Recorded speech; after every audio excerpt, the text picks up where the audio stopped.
This is CTV News with Nafisa Kareem. This is, as I've talked about a number of times, a first of its kind. Tonight, college collaboration, a highly anticipated campus shared by multiple South Island institutions, finally opens its doors on the West Shore. Also tonight, each of them have their own liability and responsibility to the public and public safety. Road reconstruction. The rebuild is underway near Bamfield after severe wildfire damage severed road access to much of the coastal community. Plus, Adam finds out how a man with autism earned national acclaim through comedy. Later on the Sawatsky sign-off. Good evening. Thank you for joining us. We begin tonight with a ceremony celebrating the opening of a new university campus in Langford, named after BC's late and beloved Premier John Horgan. As CTV's Brendan Strain shows us, it's a collaboration between 5 different educational institutions and a first of its kind in Canada. There we go. With the cutting of a special cedar ribbon, the John Horgan campus in the heart of downtown Langford has officially opened. The opportunities that are going to be here for people moving forward will help continue to build this province. It's a collaborative school made up of 5 different institutions. This is, as I've talked about a number of times, a first of its kind in Canada. Royal Roads University, the University of Victoria, Camosun College, the Justice Institute of British Columbia, as well as the Sault School District. This is the Fast Forward to Graduation program. Offered by the Sault School District from the John Horgan campus. What it is a full-time, 5-month program designed for young adults over the age of 18 who are yet to complete graduation to gain enough credits to attain an adult dogwood diploma. So there was a time when this program was thriving in Sault School District, and that was a little over a decade ago when some of our increases in enrollment and pressures started within the district around that time. Ultimately, a lack of space in the district led to the program being closed down. Now this campus has allowed the program to resume. Because I just want to get it over with and graduate so I can move to the next step of my life. I want to be able to start my post-secondary sooner rather than later. But I'm hoping to go into like 911 dispatch and stuff like that and help people. So I need a diploma for that. You can just slip it in probably. The Justice Institute of BC now calls this campus its home on southern Vancouver Island, training the next generation of first responders. We're really the folks who help BC residents through challenging times. From paramedics to firefighters to municipal police officers, 150 will be trained here every year. This is a long time coming. It's a dream come true. Royal Roads, UVic, and Camosun have begun running classes as well and are hoping to expand their offerings in the future.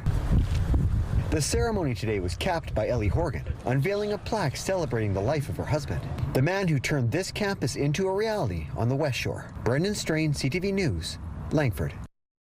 Work continues to be done to reopen the main route to Bamfield, but it's going to take more than another month to have that work complete. And the community of Bamfield, as well as First Nations leaders, want the province to take ownership of the detour route put in place in case it happens again. CTV's Andy Garland explains. The main road to Bamfield is expected to remain closed until the end of October. I understand that there are several organizations doing the geotech assessments, and each of them have their own liability and responsibility to the public and public safety. It'll be interesting to fly over it tomorrow. Dididat First Nation chief says she'll be getting a tour of the damage left behind from the Mount Underwood fire tomorrow. I understand that the road is usable, but the concern is the slopes. The concern is for the rock and debris coming and falling down. Work is currently being done to clear the debris, remove unsafe trees, and stabilize the slope before it can reopen. It's had a huge impact on our tourism operators and our businesses here. It's been devastating to them. The community of Bamfield and the Huayet First Nation have been the hardest hit since the road closed last month. Have been quite direct economically, as well as from a health perspective and even socially. Whether it's for medical reasons or for shopping or to see loved ones. The detour route through Dididat territory has improved since the First Nations lobbied to maintain the road under an emergency basis. However, once the emergency is over, away goes that funding, and along comes back the complexities. First Nations and the community of Bamfield say they would like to see the province step in and make the detour route a provincial road. It's still considered a private road with a number of partners, and it is time that the province stepped up. As well as coupled with the fact that we need a alternate route to access the Alberni Valley and the West Coast generally. The Ministry of Transportation tells CTV News they have no plans to take over ownership of the current detour route. Andy Garland, CTV News, the Alberni Valley. The Silizum's LNG project on BC's northwest coast has received the green light on its provincial environmental assessment. The $10 billion Western LNG project is proposed as a floating production facility capable of producing upwards of 12 million tons of liquefied natural gas every year. Its environmental assessment certificate is a major step in the mega project's timeline, but it doesn't come without its critics. Environmentalists across Canada and local chiefs within the area have echoed their concerns over the production facility's impact on BC's natural environment, something the province says it hasn't overlooked. We're doing it the right way, in partnership with First Nations, finding ways to drive down carbon pollution while building up our economy. That's how you build an economy the right way, and today's announcement, an excellent example of that. The Premier adds that welcoming and encouraging international investment is key to creating more jobs in BC. 4 of 7 nearby First Nations did not provide consent for the project. The BC General Employees Union is once again escalating its strike to include workers in the province's mining sector. Members working at the Mineral Development and Mineral Titles offices in Vancouver, as well as the Southeast Mines office in Cranbrook, joined picket lines today. Now, this move is designed to target the natural resource projects announced by the Prime Minister last week, which the union says cannot go forward without its workers. Now, 2 weeks into the strike, the union has already announced an overtime ban for liquor distribution store workers, as well as sheriffs and correctional officers. Victoria commuters are being warned about a lengthier construction period that's coming to Port Ellis Bridge this fall. The City of Victoria will be closing the eastbound travel lane on the Bay Street Bridge for up to 4 months. Crews will be doing maintenance work to replace the deck joints that allow the bridge to expand and shrink with temperature changes. They'll also be improving an old drainage system. The city says the bridge is still safe to travel on. The work helps extend the life of the bridge. Commuters may be affected for up to 4 months once the work gets underway. The city is targeting an October 7th start date, but is waiting on the arrival of some parts, which will confirm the timeline. A charity in Greater Victoria is asking you to think of them if you're cleaning out your closets and getting ready to donate some household items. A storage shed at St. Vincent de Paul Society's Saanich thrift shop was damaged by fire earlier this summer. The charity lost hundreds of articles of fall and winter clothing, which they'd been saving for store shelves now.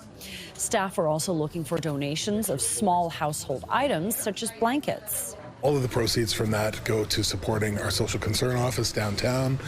They support our Choices Food Pantry, our affordable housing programs. So when you donate to St. Vincent de Paul, you know that that money is going to do good in the community. You can drop off donations on Cloverdale Avenue from 9 to 4:30. To a special update now on a little critter that took center stage on a recent Sawatsky sign-off.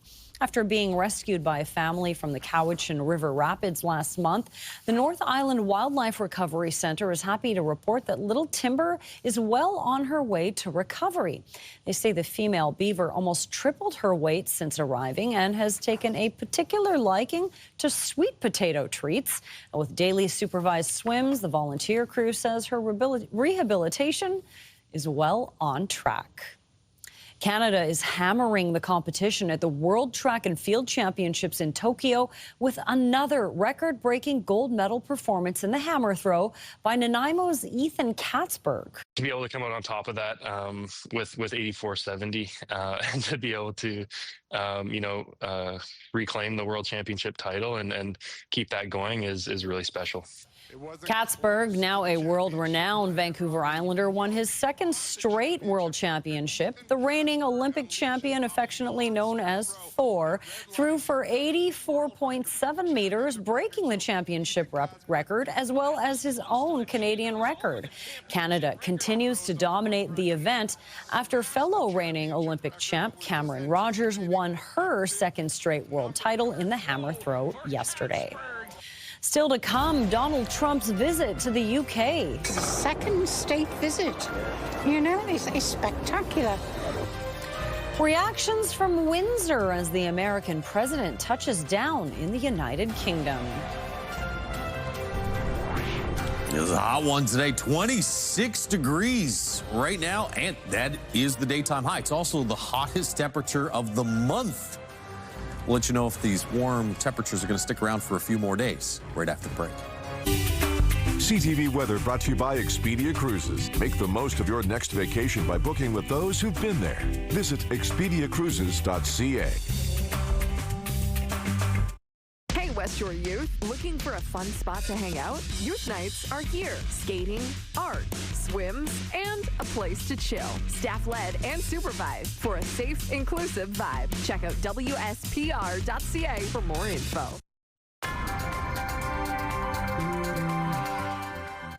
Josh joins us now. Hey, it feels like August out there, hey?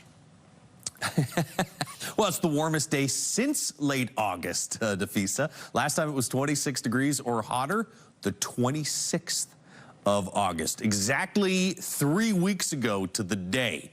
Earlier this month we had a 25.5, but today at 26.4, almost a full degree warmer than that. This will likely be the warmest day we see this month. 28 in Nanaimo, 29 in Port Alberni this afternoon. Everybody's going to see temperatures drop a little bit as we get a little cold front out ahead of that system there slicing through. That will bring some wind to northern parts of the island, some rain late this evening and overnight tonight. That'll slowly make its way off to the east as we head through the overnight period. So tomorrow morning, through the inland areas, Tofino region, you're seeing some showers, and it kind of breaks down through the afternoon before it really affects the Nanaimo, Victoria areas. So Comox, you get a chance of some scattered showers, but it looks like most of the rain will be off to the west and to the north, and then you can see through Thursday, mainly sunny skies across the entire island. Rain returning, though, for the weekend. So you get a couple of sunny days there Thursday, Friday, and then back to the wet weather for Saturday and Sunday. Morning showers in the north tomorrow and a high of 17 with some clearing in the afternoon. 17 or 18, so pretty close to average with sunny skies for Thursday, Friday. Rainy and a little cooler back into the low to mid-teens for the weekend. Chance of midday showers for inland areas. High of 23 tomorrow, so a far cry from the near 30-degree heat that we had today. Sunshine for Thursday, Friday, highs of 25, and then some rain in the forecast for Saturday, Sunday. Morning showers out on the west coast, especially from Tofino north.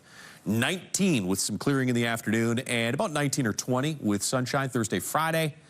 And back into the low to mid-teens with some rain on the way for Saturday, Sunday. It looks like it'll be a little steadier Saturday than Sunday. In Comox, chance of midday showers tomorrow. Most of the day, though, should be dry and just a mix of sun and cloud. About 21 tomorrow, and then 22 or 23 with mainly sunny skies for Thursday, Friday. Again, even in Comox, you're looking at showers for Saturday, Sunday. The entire island this weekend looks like it'll have at least some precipitation. Nanaimo, partly cloudy, 23 tomorrow. 22 or 23 and mainly sunny for Thursday, Friday. So that's a handful of degrees above average for the next 3 days. Closer to average, though, for the weekend with that chance of rain. 11 degrees in Victoria tomorrow morning. Mainly sunny through the day. High of about 22 tomorrow. So a handful of degrees cooler than it was today. Still a couple of degrees warmer than average. 19 is average. There's your wind out of the west at about 20 kilometers per hour. So it will be a little breezy. 22 and sunshine again Thursday, 20 for Friday, and then best chance for showers is going to be late Saturday. A slight chance of some scattered showers on Sunday. Doesn't look as steady in Victoria as it could be across other parts of the island this coming weekend, but we'll keep an eye on that and update you as the week progresses. CTV weather is brought to you by Expedia Cruises for air, land, and sea vacations. So warmest day in 3 weeks, Nafisa, and probably the warmest day we'll see for a while. All right, thanks, Josh. Donald Trump is in the UK for an unprecedented second state visit. The two-day trip will mix trade deals, royal pageantry, but also criticism. The U.S. president was met with a huge photo of himself and convicted sex offender Jeffrey Epstein on the lawn outside Windsor Castle, the royal residence where Mr. Trump is spending the night. CTV's Joy Malvin is in London, where the visit comes with massive security. It's a striking show of force. In Windsor, police on the streets on horseback patrolling the River Thames. And there will be a no-fly zone. Police are concerned someone might try to fly a drone over the castle walls. After the targeted assassination of conservative activist Charlie Kirk, as well as the attempts on Trump's life, no one is taking any chances. All of the events will be kept inside for security reasons and hidden from the public. Those hoping for a glimpse of the U.S. president in Windsor will be disappointed. Donald Trump and the First Lady arriving here by helicopter. That's how tight security is. This is the second state visit. You know, it's spectacular. It's a shame, really, they're not having a carriage ride through Windsor. The Stars and Stripes along with the Union Jack may be on display, but not everyone is rolling out the welcome mat. Oh, this man is endangering human life on this planet. He's got to be told that, and I can't go to America, so he's kindly come here. Trump will avoid the demonstrations and protests against his visit from the Stop Trump coalition and others angry over what they call the president's divisive politics. Trump and the First Lady will be treated to a grand display of royal pageantry, hoping this so-called soft power of the royals will appeal to the unpredictable president. In the face of Trump's annexation threats, it was King Charles who went to Canada to show solidarity. As the anthem reminds us, the true north is indeed strong and free. That intervention by the king seems to have worked, though Canadians aren't over it yet. I'm from Canada, so at the moment we feel a little bit misunderstood by him, so I'm not sure that we're excited about Donald Trump. This visit will be a royal charm offensive with all the pomp and ceremony, from a military fly past, a gun salute, and a lavish state banquet, all designed to dazzle the U.S. president in hopes of signing some crucial business deals. Joy Malvin, CTV News, Windsor. From Windsor to Geneva now, where a United Nations inquiry has found that Israel has committed genocide in the Gaza Strip, accusing top Israeli leaders such as Prime Minister Benjamin Netanyahu of inciting these acts. Today we witness in real time how the promise of never again is broken and tested in the eyes of the world. The ongoing genocide in Gaza is a moral outrage and a legal emergency. Member states must act now. The report commissioned by the UN Human Rights Council found the state of Israel has committed 4 of the 5 categories of actions that constitute genocide as laid out in the 1948 UN Genocide Convention. The Israeli ambassador to the UN says they reject the accusations. Coming up, Curran's comedy. Adam finds out how an awkward kid grew up to discover an empowering talent on stage. Next on the Sawatsky Sign-Off. I'm Al Farabi. It's the Great Grocery Giveaway. Hey, tease, how would you like to win a $2,000 smile card from Thrifty Foods? Today's code word is DIP. Text the code word to 71010 for your chance to win.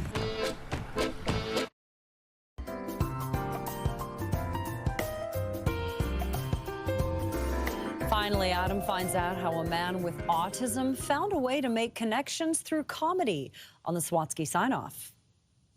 As the camera captures Curran Dobbs from behind, you're behind me 100%. He feels compelled to comment. You got my back. And if we go back to the beginning of his story... Well, I've always been a bit of a punster. But while he was always smiling in pictures as a child, Curran says he was feeling depressed and worthless by his early teens. It was very lonely, and I had a hard time making friends at all. Curran found some comfort in music before learning strategies to connect with others after being diagnosed with autism. but nothing compared to being cast in a high school production playing a comedic role. That felt great. That was amazing, getting the laughs. Curran discovered he could befriend kids through laughter and eventually asked a local promoter about doing amateur stand-up. He said, sure, I'll put you on my show. It's in 5 days. Write a set. Curran was terrified. He'd never actually written a joke before, but he found that the process of planning out an interaction with the public was reassuring and faced his fear. Good evening, ladies.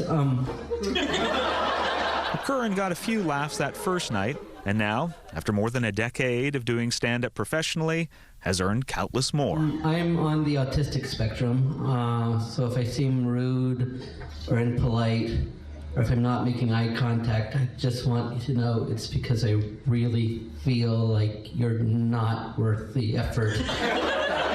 You hear the laughter. Value, talent. Well, after earning national attention for making it to the semifinals on Canada's Got Talent, every joke worked, every line worked. Curran now considers his autism and the unique perspective of the world it offers to be a comedic superpower. There's a bit of a cost, but then there's also that gift that comes with it. Which is why, if he could go back in time and comfort his younger self, he'd say, never give up. You're better than you think you are. Or if you ain't yet, you will be. Adam Sawatsky, CTV News, Saanich. That is great advice. That is it for CTV News Vancouver Island. Thank you so much for joining us. Good night.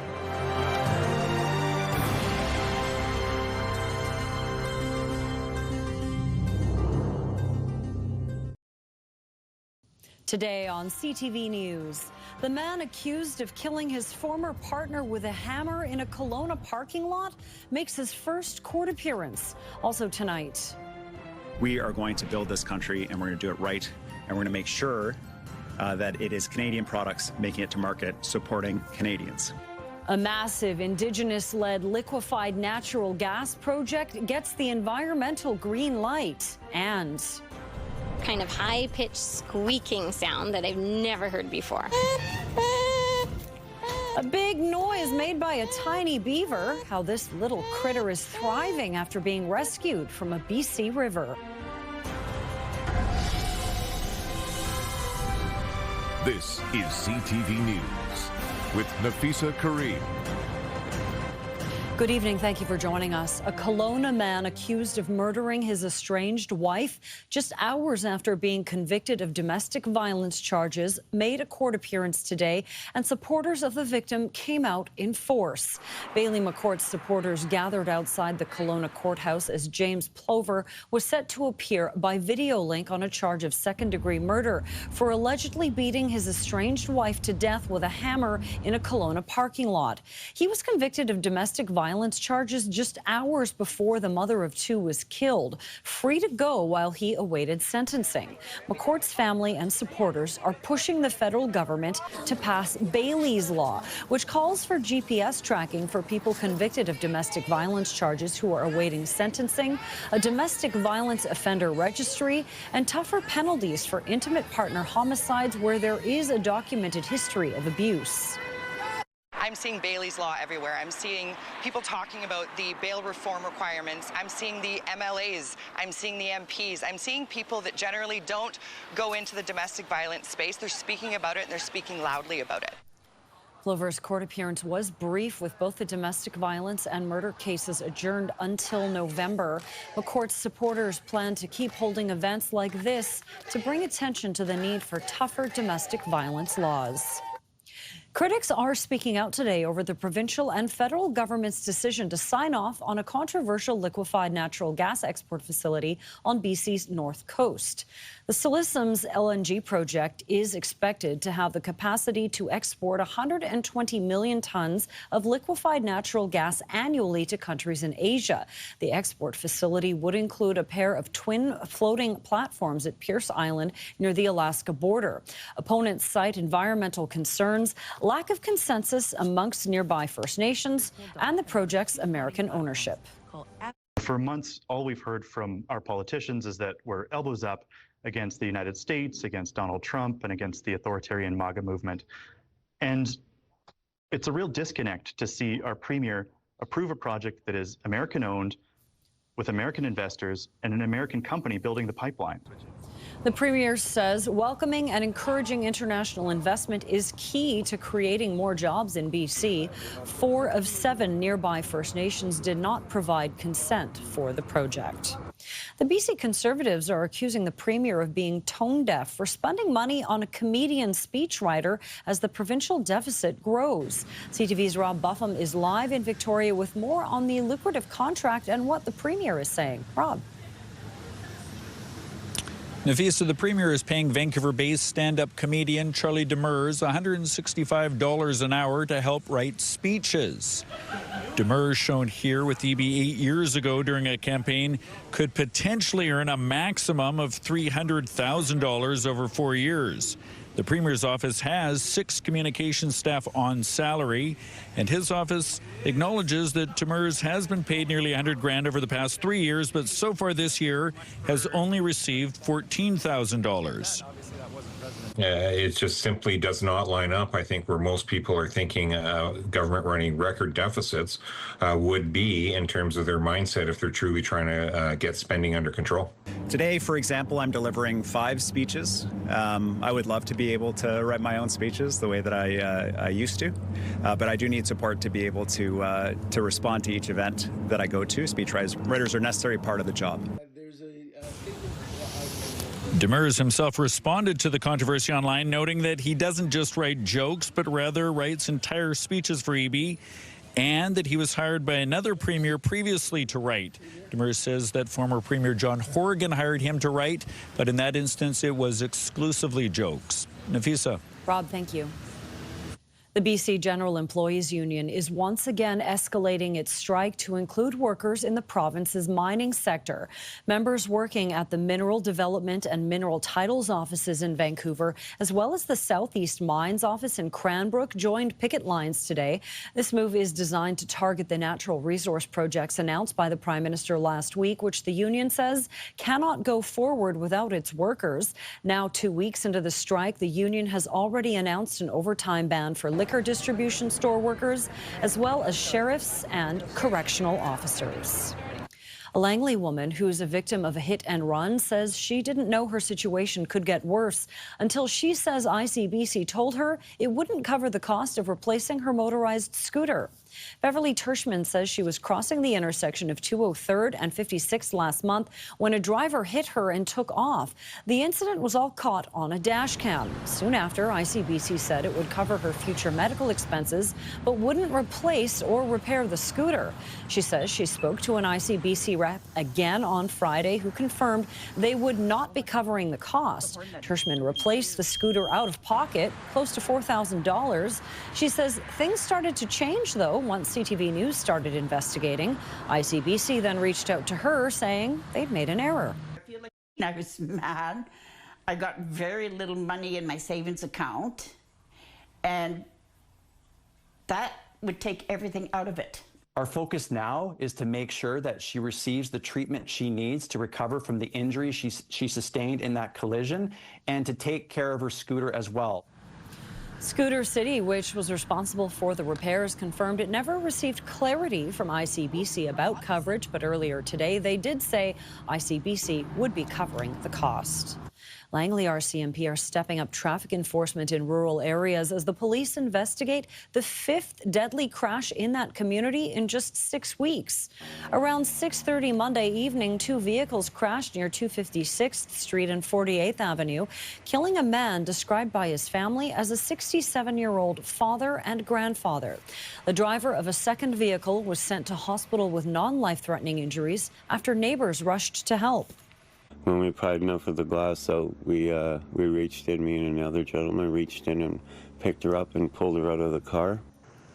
Today, police were doing traffic enforcement at the intersection where the crash happened as they urged drivers to slow down and pay attention.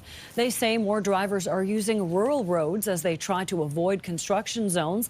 While RCMP haven't determined what caused this latest tragedy, they say in the previous 4 accidents, speed played a role. After the break, broadening the Broadway plan, the change that some are calling troubling. And later, it's essentially like doing a workout without having to move. Taking the plunge, the city of Vancouver considers allowing outdoor cold plunges and saunas. A CTV News at 5 continues. Hi, Carrie here. You notice we have a new look in the morning on CTV, but it's the same great show. It includes a new name, an enhanced screen, bringing you updates on weather and news headlines. We invite you to join us on your morning, Vancouver. Vancouver City Council is set to take a look at streamlining home construction in a move that would eliminate public hearings from the process in large parts of the city. If the change goes into effect, property owners would be able to go straight to a development permit application. They wouldn't have to apply for rezoning in areas including the Broadway and Cambie corridors. That change would affect more than 4,000 parcels of land, and that comes at the dismay of many renters in the area. Things don't have to go this way. We don't have to say, yes, let's pre-zone the area, let's cause massive land lift, let's give a gift to developers. There's actually an opportunity to fight back. The irony is that we're speaking at a public hearing about keeping public hearings. There's a famous quote, "It's easier to elect a pope than to approve a small apartment building in the city of Vancouver." Part of the problem with the public hearing process is that people are self-selected instead of randomly selected. If you do a poll, or Burnaby held a workshop with randomly selected participants, what you find is about 2/3 of people support more high-rises near SkyTrain. The public hearing is set to begin at 6 o'clock tonight.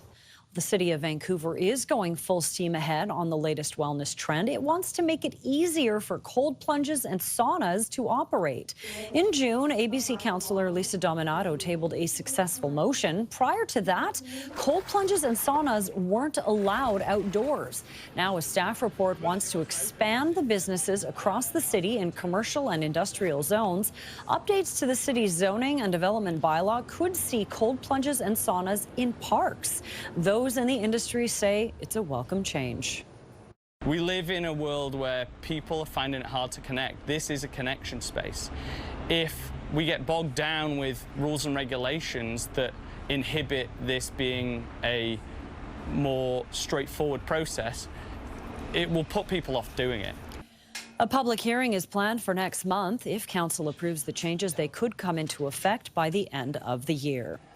The BC Lions will host their 5th annual Orange Shirt Day game next Friday against the Toronto Argonauts. As an organization, we feel it is extremely important to continue to learn about the painful history and ongoing impacts of residential schools, to raise awareness with our fans, and to strengthen relationships within the Indigenous community.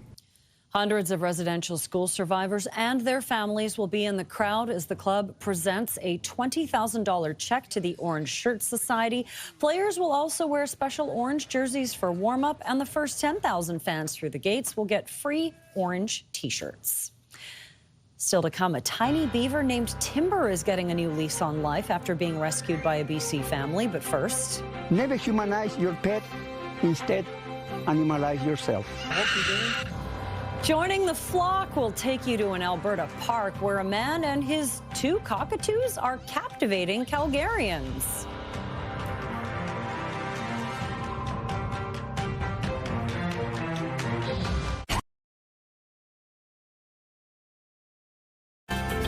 Your morning just got a little brighter. Start your day with CTV Your Morning, and you could win $20,000. For your chance to win, watch CTV Your Morning Vancouver, weekday mornings 6 to 9. Well, and it feels a little August-like out there today. Yes, very warm. The sun is shining. Very calm conditions out there, all thanks to this huge ridge of high pressure. As you can see on our satellite radar imagery, it's keeping things nice and dry pretty much across the whole province.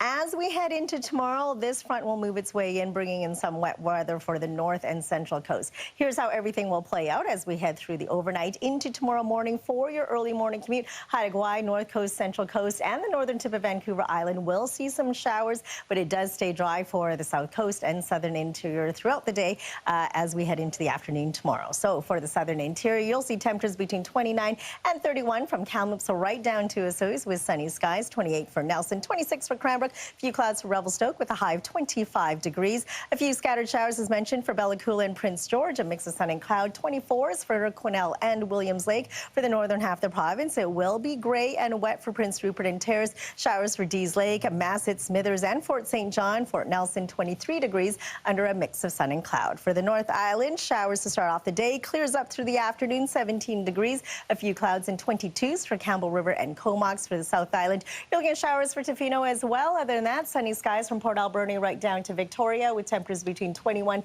and 23 degrees. You'll see 20 degrees, partly cloudy skies for the Sunshine Coast up the Sea to Sky Highway. Warmer with sunny conditions between 23 in Whistler and 24 in Squamish. And for us across the Lower Mainland, another warm one tomorrow under sunny skies. 22 degrees near the water, 25 degrees further inland. Get outside and enjoy it because it cools down on Thursday, a mix of sun and cloud and 19. Heading into Friday, mostly sunny skies and 21. And then on Saturday, we'll start off dry with some sunny breaks. Showers return in the afternoon at 19.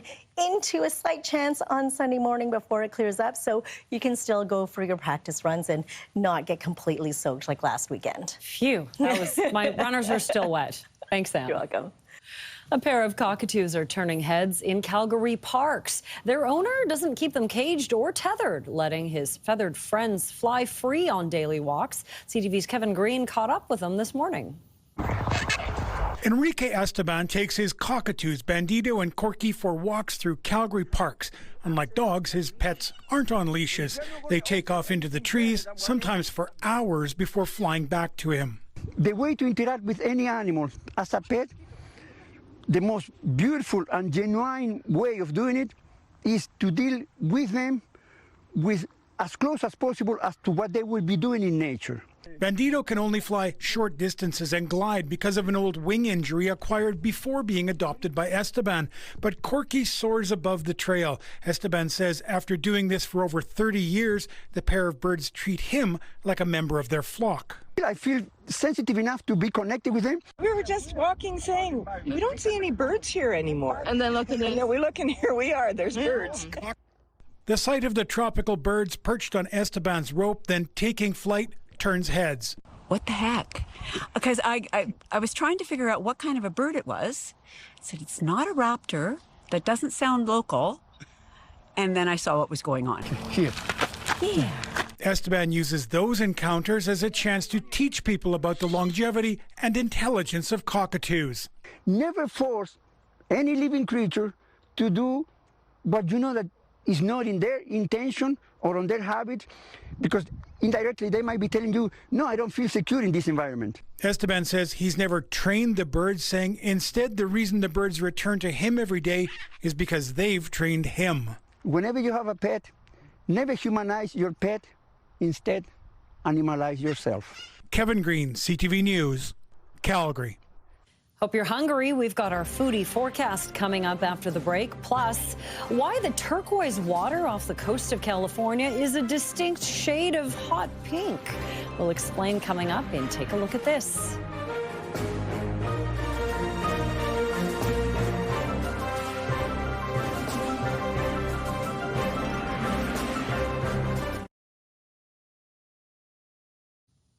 Have a news tip, video, or photos of breaking news from your screen to ours? When you see it happen, send it to CTV News. Email us at vantips@ctv.ca or text 10400.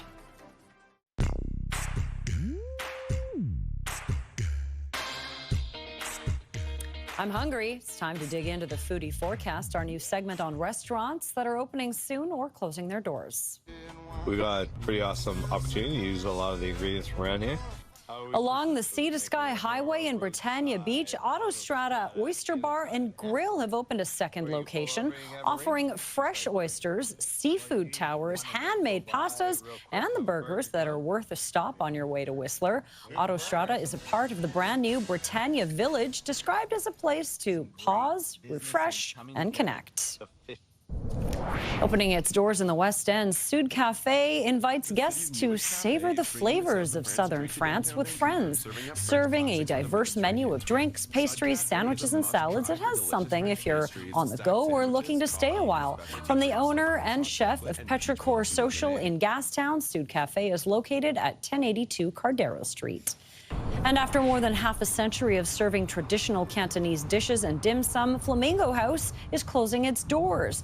Originally located on Cambie and 59th by father-son duo Yuk Sing and Joseph Lee, Flamingo House would end up being one of the city's oldest Chinese restaurants. It has been located on Southeast Marine Drive since 2017, but will close September 28th for the final time. Now the preview of CTV News at 6, Mi Jung Lee.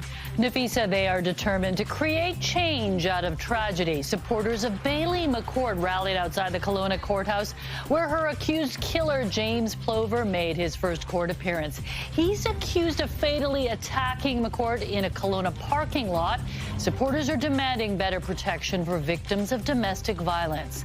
And salmonella cases linked to dog food have prompted a public health warning. 12 people in BC have become ill. Even if dogs don't look sick, they can still infect people who are in contact with them.